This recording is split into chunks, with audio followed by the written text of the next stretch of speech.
since home care is not covered by Medicare, which is a big problem, is there any advocates out there who are either trying to change that or possibly provide a tax incentive or a write-off for the cost of the caregivers in the home?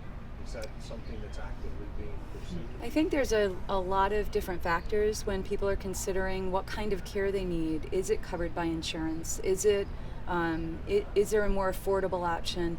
And understanding people's circumstances to make sure they're making a match that fits their particular situation. The cost of aging is huge, and there's no question about that. We see that every day.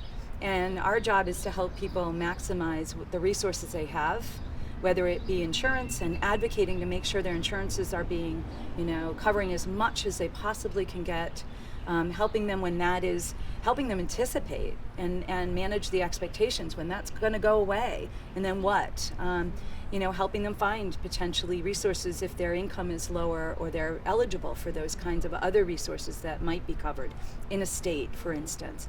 And then some people helping them maximize because they are going to be privately paying, and there aren't any other options, and that is a problem here. And in a society where we know the numbers, the cost of aging is huge. Some of our partners here that are home care agencies, all of them offer a different level of cost, and our job is to help figure out what's the right mix and how to maximize what people have, and lead them to the best possible options. It's a huge issue. Funding for these diseases to end the disease, finding resources that are affordable, and helping people prepare proactively is one of the biggest things that I find that we're trying to now do with baby boomers. I am seeing for the first time in my career people actually coming to us not for their aging parents but for themselves. The baby boomers are people who want to be prepared, they want to drive the bus, and they want to know where they're headed.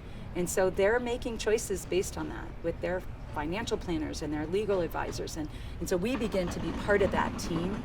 And then they're in charge. We're just help guiding the path and making them educated consumers. And we can help families work, you said maximize their situation, but create plans that are sustainable over the long term. And when we're now starting to see people planning for their own aging, it's making decisions now, like how can we do the least expensive options to push the expensive options further down the path. I think back to the hospital social worker, they'll often give people kind of one choice, and that might not be the most economical choice for them if they have a limited bucket of money.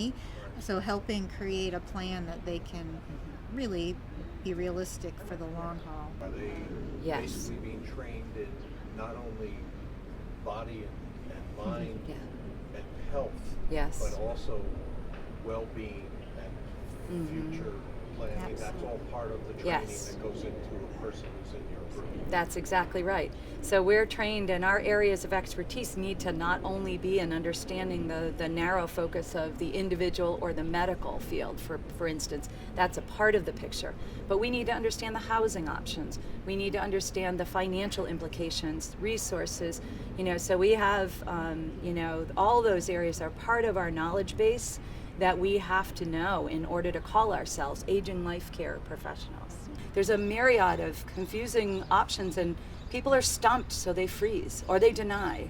And so, really, I think we're a pretty amazing resource, not to toot our own horn, but, we're a pretty cool group. And I know when people call our practice, we're not always the right answer, but we do know the other answers that are out there. We know the Alzheimer's Association has incredible resources. We all across the country are in areas where, we know hands down what groups to stay, to bring your families to, and who's probably not as credible as you might need to know.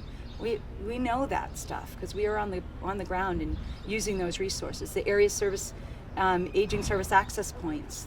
There's a lot of free resources out there. There's a lot of support groups, and so when families call us, I think our members are very generous, and if we're not the right stop, we'll help them find the right stop.